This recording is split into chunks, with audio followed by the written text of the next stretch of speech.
We're going back in time.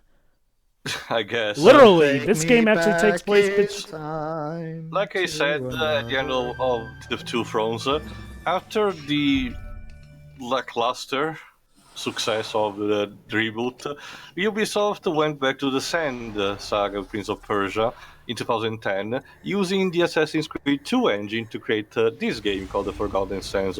We're looking at the HD version, the one on PS3, 360, and PC, specifically the PS3 version.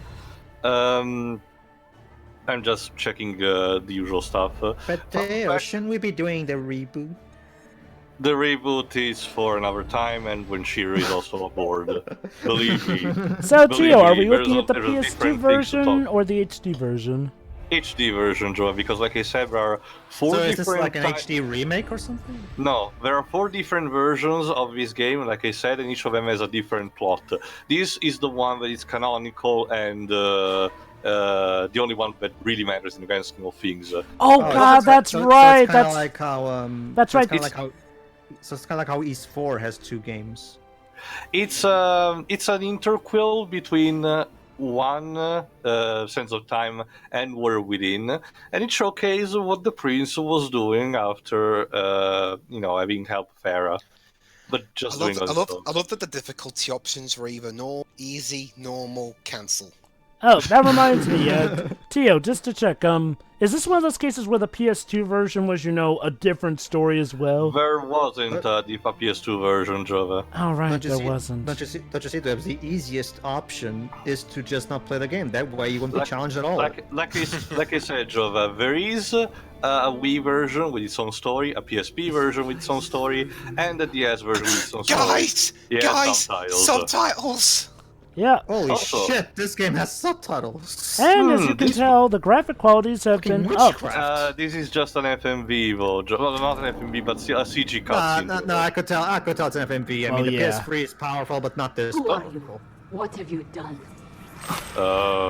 This was a PS4 game, then yeah, I would believe this was in tradition, Yuri Lowen voices once again the prince, including. Yeah. Right. So basically, after the events of Sands of Time, the king wasn't really too pleased with what the prince was doing, so he sent him to help his brother. That's right, the prince has a brother called Malik, which at this time was expanding the Persian Empire on its own. So the prince, in a sort of prove your man, rite of prove your man, rite of passage, has been. Yeah, it still is. Well, it is because it's clearly mock-capped, so... I guess. Go ahead. Yeah. Basically, the Persian army is assaulting a mysterious city in order to plunder its riches. Again.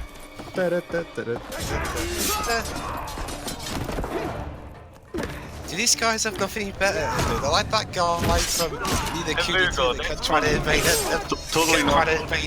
Totally not bait, we swear. But Dwebs, you're British. Didn't you just feel your thirst for power and invasion flowing? Oh. Don't you feel your first attacks your brothers across seas with insane bids for tea and stamps? This is starting to remind me a lot of that. It's starting to remind me a lot of that shitty 2008 CGI TMNT movie. Okay, I'll just say.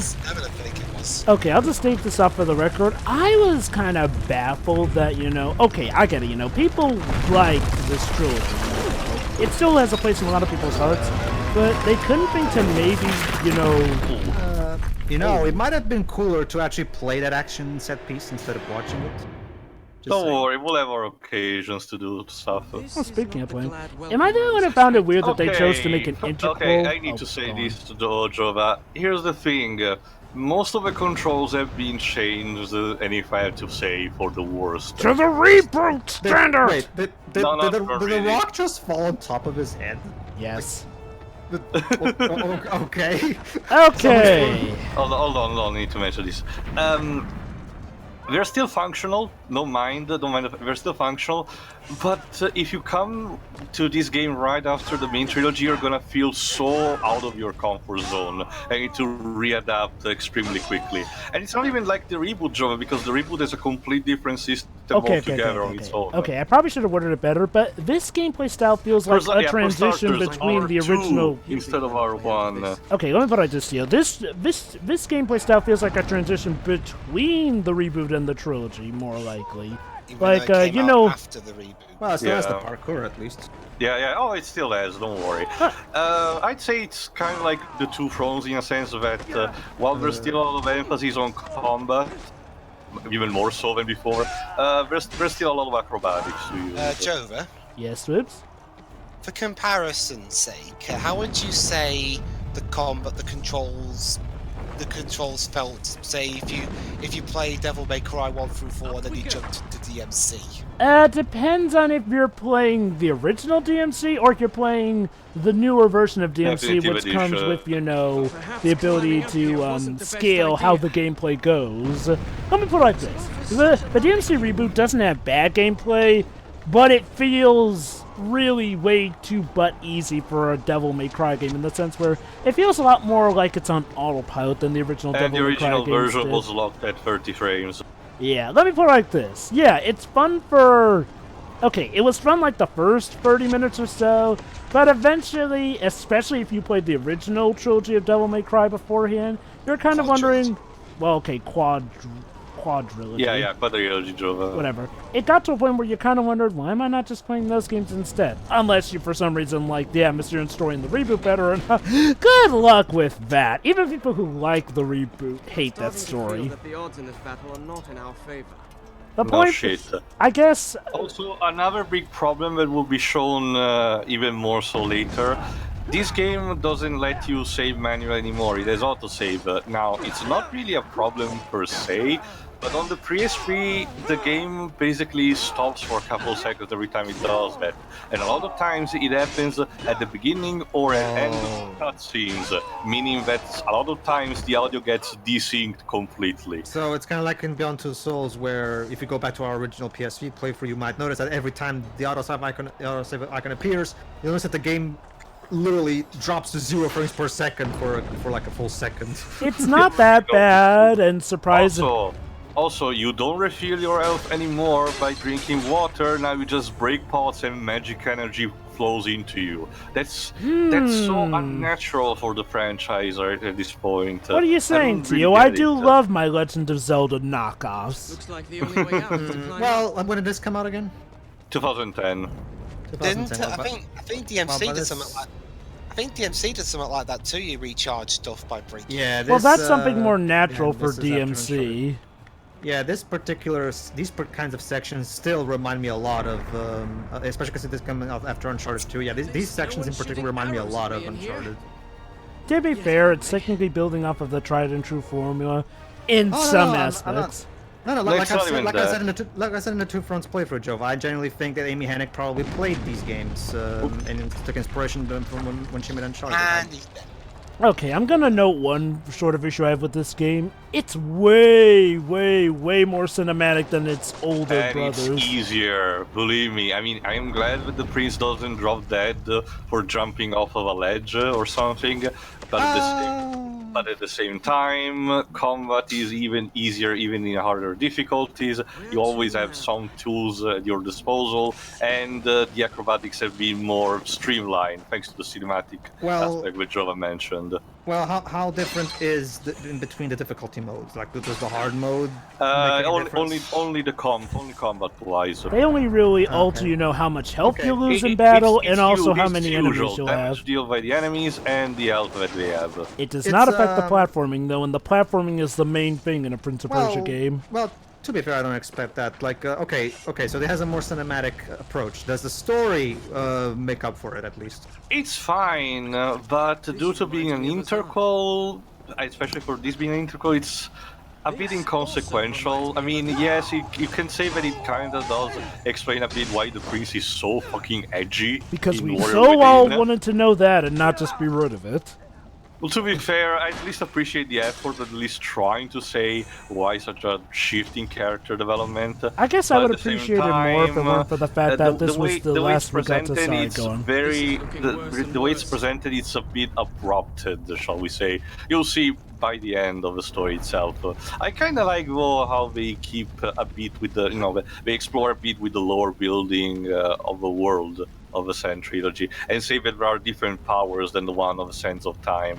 Let me put it like this. Comparing this to something like Metal Gear Solid, because Metal Gear Solid 5 is an integral to the nth degree, I'm not even going to explain that because we'll be here all night if I try and explain the Metal Gear Solid chronology. But for comparison's sake, Metal Gear Solid 5 is also an integral, and like this game, that was the last we ever saw of the classic Metal Gear Solid trilogy. Screw you, I'm not believing Metal Gear Solid 5 really belongs anywhere. The point being is like, well, okay, if this weren't the last thing we got from the original Prince of Persia, well, not original, but, this series of Prince of Persia, I maybe wouldn't have minded it as much. It's just because this is the note that this series goes out on, because Assassin's Creed's a coming, folks, it kind of just feels, I guess it's nice we know it, but you could have done something so much more fun with it. Now I get it, at the end of Two Thrones, we established that the Sands of Time can no longer be used. Why not just come up with another plot MacGuffin? Heck, Prince of Persia was never centered around that. This is what exactly we're doing here. So why not just have an actual sequel story? And I know it may sound like a nitpick, but I'm just sorry. I already theorized just make it about the prince and Farah's children or something. Or heck, if anything, this story could have been a sequel about the prince going to help his brother. Just cut out the stuff about his father because his father is dead now, and just say. I'll tell you also why it doesn't happen. The next Prince of Persia. Because audiences hate child next generational story. They for some reason they don't like. But anyway, cutscene. Unfortunately, Malik cannot really hear him, so we kind of need to reach him. Anyway, apparently, Jova, there's this thing that a lot of video game fans doesn't seem to be idiosyncratic about new generations when it comes to sequels. They say, oh no, these characters had children, I cannot bear them, like in Mortal Kombat X for some reason. To be fair, that's more so because the children characters tend to suck, sadly. When they're done well, I think would say, with MKX, I will say at least it's a half-half scenario, but people act like all of them were unsavageable, which is clearly not. Okay. I do think that, if they tried to do a newer generation with Prince of Persia and the characters were actually good, it could have worked. Heck, they could have been caricatures of the original characters and people would have liked them so long as they were performed well. But, okay, honestly, it didn't even need to be child protagonists. This story could literally be about the prince now taking full responsibility of his kingdom, goes to help his brother from suffering a similar fate that he did. Boom! Just remove the plot about his father sending him here, because also, I guess he thought his son needed some rehabilitation. And there you go, a sequel plot and one that we don't know the obvious outcome to, because, like many integrals or prequels, we kind of know the outcomes. We have a good idea of who's going to live and who's going to die. And even if his brother does die, well, too bad! The rest of the game's never really focused on his brother, so I guess if they establish a good relationship with them there, I'll care if his brother dies, but otherwise, he didn't seem to care enough to mention him. It's one of those awkward things in an integral prequel, mentioning someone had this family member. Not to mention, Java, when you really think about it, this story is ultimately pointless because by the end of Warrior Within, everything gets resetted anyway, so... I mean, I guess it's not as bad as Operation Raccoon City. And again, that's Operation Raccoon City I'm talking about. It's a different kind of forms, Java. It's one of those spin-offs that have self-insert character that say, oh no, guys, we're pretending that we were here all along doing these main titles. Uh-huh. Well, that's another thing, though, Java. With more and more titles, Capcom tried to say that a lot of things were happening in Raccoon City at the same time, more and more, almost as if it was like a cosmic junction or something. To be fair, Darkside Chronicles and Umbrella Chronicles kinda did that okay. Darkside more so than Umbrella. Absolutely, Jova. Very good for filling in the gaps of some events like Wesker's Resurrection or something. It was interesting how Darkside kind of tells the perspective of Resident Evil 2 as if Leon and Claire were both side by side for most of the journey instead of But then again, I guess that sort of has to do with the fact that when you actually do compare their scenarios and plots, they do kind of retread a lot of the similar ground. So I guess it makes sense that they might as well have had them there together. Of course, now with the remake, it's kind of called into question what's canon again. But hey, at least the prince doesn't look like he has a really pointy chin anymore.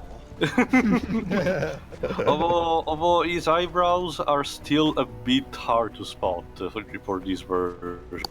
Also, I kind of hate these particular sections with these, you know, things that are getting out of the wall because they are super scripted. Like they're just pointless climbing sections that are super scripted and you cannot derail from them in no shape or form. This is just taking the mechanics of the acrobatics of a prince and just streamlining them for you and say, there, go this way. So, Tia, would you say you actually... the same year as the Sands of Time movie, then? Yes, again, it was kind of like a promotional thing, even though Ubisoft did not want it to do a game based on the movie. So yeah, to advertise a movie that was about the Forgotten Sands, let's have a Prince of Persia game that does not include the Forgotten Sands. Actually, it's the contrary, Jova. The movie was about the Sands of Time, the first game. God, those two are the same thing, right? Nope. Okay, so never mind. Yeah, like I said. You know, it's weird that the Forgotten Sands and the Sands of Time are two different things. So yeah, like I say... Well, Java, you were asking a different plot mega thing before. Like I said, this game does it. Well, that was before I knew that this was actually supposed to, you know, sponsor that movie. I mean, granted, they don't always have to be one-to-one, but it feels like a weird there marketing you go. I think choice. it is about time the Prince interacts with his brother. Malik! Jesus. Is this how you welcome family? Ho! What? Ah, there. Yeah. You've picked a bad time for a visit. Malik is voiced by John Saigon. Apparently, Pedro, you may know him because he voiced a character called Master Utan in Dark Cloud 2. It's fortunate you're there. Ah, We need okay. this gate open. Well, it Also- doesn't sound at all. Well, I'll show you after this. It doesn't Also, sound that much like it. also apparently Solidus Snake in Metal Gear Solid 2. Up there, it won't be a problem. Oh, Wait. okay. So Wait, this that's- guy's a veteran then. Wait. Yep. Oh my He has a god! career since the early 90s. Tio, that's the guy who died recently and also voiced Uncle Lope in Leo the Lion. Oh, jeez. Really? So he was his Dr. Dell, huh? Okay. Let me just double check real quickly. Yeah, oh god, he died in 2017. But anyway, since the prince is still way too high, he just needs to open the passage and he will be able to reconcile with his brother properly later on in the palace. Something about that symbol looks a bit familiar, don't it, Tio? Actually, it's different. It's not the assassin emblem, Jove, I can tell you that. I know, but it looks so gosh dang familiar. Well, again, this game actually uses the Assassin's Creed 2 engine, and I think it's fine. Even though, like I said, there is the stuttering due to the autosave, but everything else seems to be... Everything seems to be checking out, so I wish there were more Prince of Persia games down with this engine. This is back when we had Aim for the head. This is back when we had the delusion that Ubisoft weren't gonna kill Prince of Persia. Yes. Yeah, apparently this palace was tied to the legendary King Solomon. If you read stuff like King Solomon's Mine, one of the most famous adventure books starring Alan Quatermain, you know that there are a lot of myths tied to King Solomon, a king mentioned in the Old Testament. It's supposedly riches and magical artifacts. However, this takes a different approach than, say, King Solomon's Mines, although there is still the kind of like adventurous aura that you would see, like, say, in an Indiana Jones movie. Also, yeah, you have also, like I said, they expanded the combat options, but I don't like them. Like, they're functional, but it's just not what Prince of Persia is about. It's like, ever since Warrior Within, the series has tried to be way more action, way more flashy, way more cinematic. And this is the combination of it where the combat is being transformed. Look at how many enemies are on the screen. Like, Okay, I wouldn't mind the Well, to plethora. be fair, we are in the middle of a war. Of course, they're going to have a lot of enemies. Well, Yeah. here's the thing, Devs. It doesn't look like it's a very balanced, balanced design fight, though, because no, it still is because the prince has a lot of overpowered skills, and he gets even worse later on in that regard. Like, he gets even better, even stronger. But that's the thing. The Prince of Persia series has always been about the acrobatics, not killing people or monsters or bad guys. Well, That's one of the problems I have with okay. these To be games. fair, the original, and I mean the original ones, did involve some here and there. Okay, True. The combat, however, it was kind of like an evolution because the game was directly inspired by movies like Errol Flynn, Swashbuckling stuff, or The Thief of Baghdad. So obviously the combat was heavily inspired by those kind of movies with the all up down, Yeah. blow like that. now here's I the think the thing. problem, I actually Java- do know an easy solution to our qualms with this. Why not make the fighting parkour based? Like, okay, do something slightly similar to what the Arkham series with Batman does. Like, Batman can do a lot of parkour moves where he flips over enemies, pushing them into others, or knocking heads together. Like, seriously, if the Prince just incorporated parkour more into him fighting all these opponents, that would automatically make it better. Like, boom, you don't just have to do it with the platforming, but you can also do it with the combat. Therefore, it's more, building off of what made Prince of Persia Prince of Persia. Like, I don't get this, because Ubisoft were all about parkour. How is it that the one thing they didn't think to implement parkour was in, the combat? Heck, even in Assassin's think Creed, they did a better job of employing there is parkour some here and there. minor parkour in the combat, but like I just said, it's minor stuff. You can, similar to the previous game, you can jump off from a wall or climbing out and then do a jump attack. But it's what what gamers said with it's awesome but impractical. Like, it's just more easy just to mow down enemy like this rather than just Exactly. doing the flashy stuff. Again, the problem, all they Joe, would is need to that- do is just give us a watered-down Arkham clone style gameplay. Like, okay, take out the different weapons that Batman gets, and mainly keep in like the parkour stuff he can do with enemies, and that could so easily be it. But Ubisoft never Yeah. seemed to get the idea. I agree. It's also the thing, Jova. I think one of the things that people keep talking about, Jova, is that the original Prince of Persia games were acrobatic-like games where the combat was secondary, still there, but secondary to the acrobatics. These games, for the most part, from what I'm seeing, seem to do the reverse. The combat is in the front, and the parkour seems to be secondary, still there and present, but secondary to the combat. They It was reverse first and their foremost priorities, there in the basically. first game of the trilogy, Also, but I definitely see the your point after inspiration- Warrior Within. The inspiration from God of War takes its peak here because of how the camera pans over. You have more enemies. I The can combat see is that. the combat is more prevalent, and you get a lot of sequence where the prince, the camera pans over, and the prince is just minister over all these big things that are happening in the background. This is one of the I'm going to destroy you! This is one of the, this is one of the worst stigmas of the 7th generation of console gaming, in the sense that so many could you tell games. me who's developing this game? Ubisoft. Ubisoft! I'm going to... Yeah.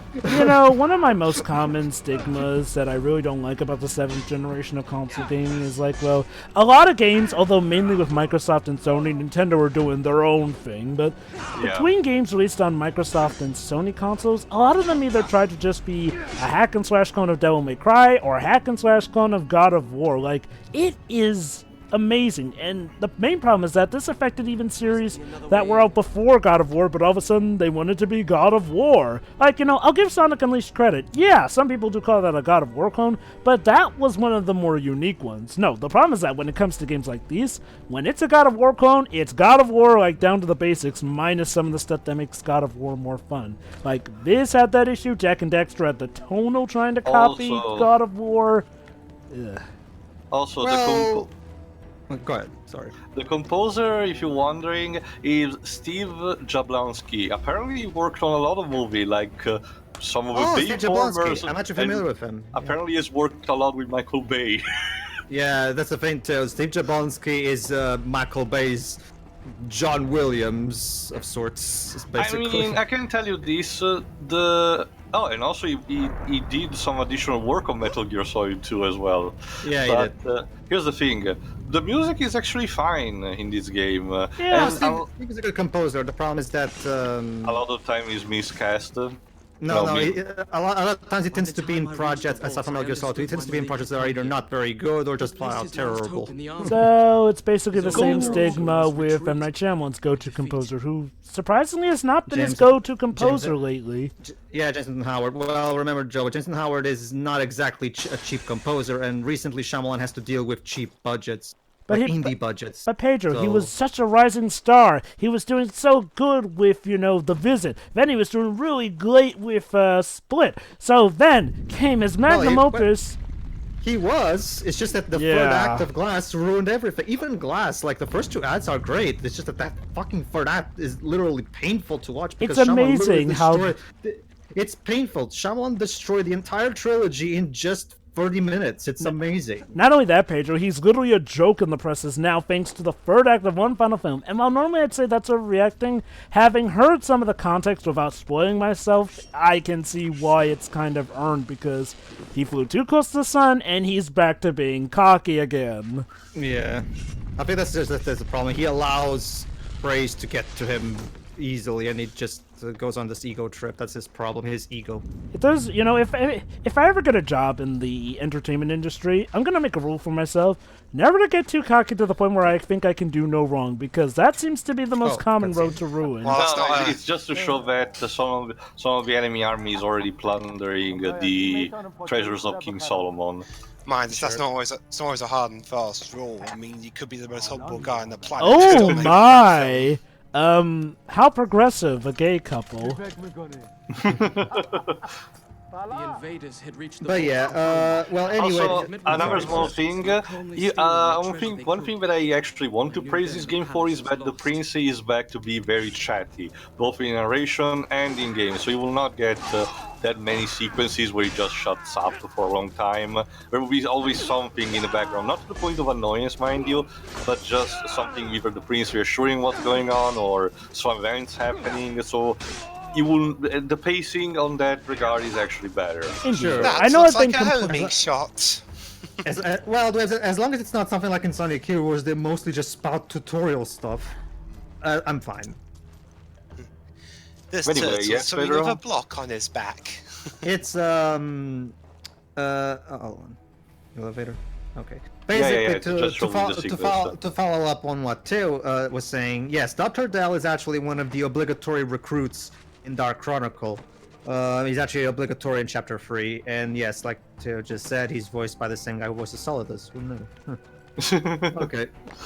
And he's an anthropomorphic duck, for those who haven't played Dark Cloud. Of course. So Anyway, yeah, the guy who played Solidus moved on to play a duck. a duck right after that. So Yes, Joe. again, I know I've been complaining a lot about this game, but I will admit, this game does definitely excel at its production values compared to its older brothers, in the sense that, yeah, there's possibly the most entertainment value here for your buck, which is just kind of a shame that they couldn't have, done that for the original trilogy and something I like, think, I don't know, it's- a remake.